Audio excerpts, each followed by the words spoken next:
Before Manchester United sack Michael Carrick, there's one man they need to let go of.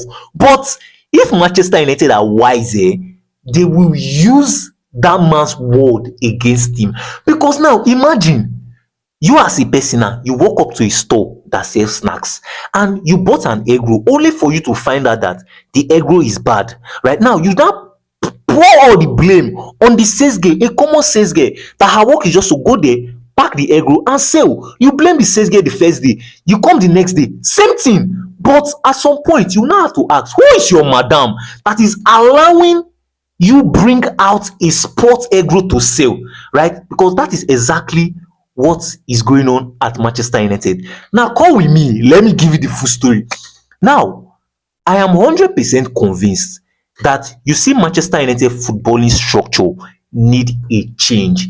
But you now ask yourself that who is in this structure? Now, let me break it down for you to understand.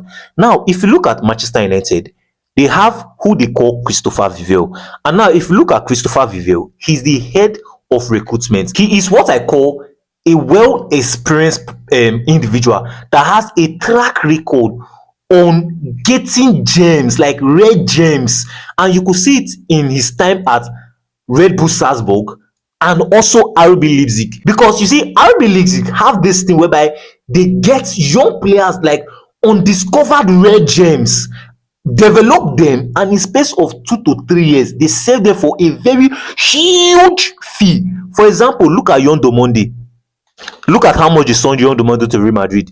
Look at Sesko. That is what Christopher Vivell's background is built around: scouting players, using age profiles, getting them before they even explode, getting them for as low as 30, 20, 15 million, players that nobody saw. But you will now ask yourself that, so if Christopher Vivell background is built around that, how come we are not seeing that at Manchester United? Now, that is where the change of structure comes in. There's this player, Sangare, who Christopher Vivell brought out and be like, come on, you see this guy, he's a gem. He played at Lens last season and he was very instrumental in Lens' success.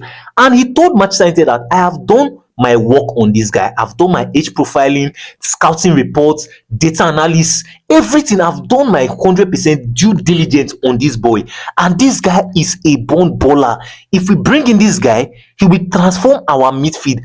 But there's also another thing you need to understand about this player is that he's going to be going for relatively cheap, as low as 30 something million pounds. So unlike Baleba that will cost 68 or 80 or 100 million, Tonali, Ederson, this guy is a red gem. And before other club notice him, before he will explode, and at the ending pay premium for him, we need to get him for cheap. Now, after all these things was said, guess what?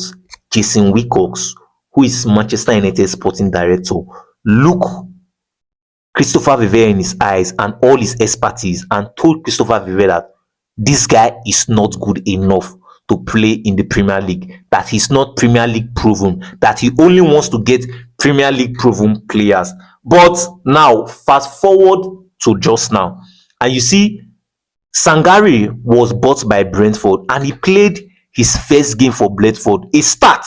And now, this guy went on to give an assist. And guess who Brentford played? They played Spurs and won Spurs 3-0. And you see the full 3 goals came from him. And he also gave an assist. And I know you'll be like, Chooks, it's not only, he don't only end there. He just played the Carabao Cup with Brentford. And Brentford won, I think they won 6-1. And in that 6-1, he also still gave an assist.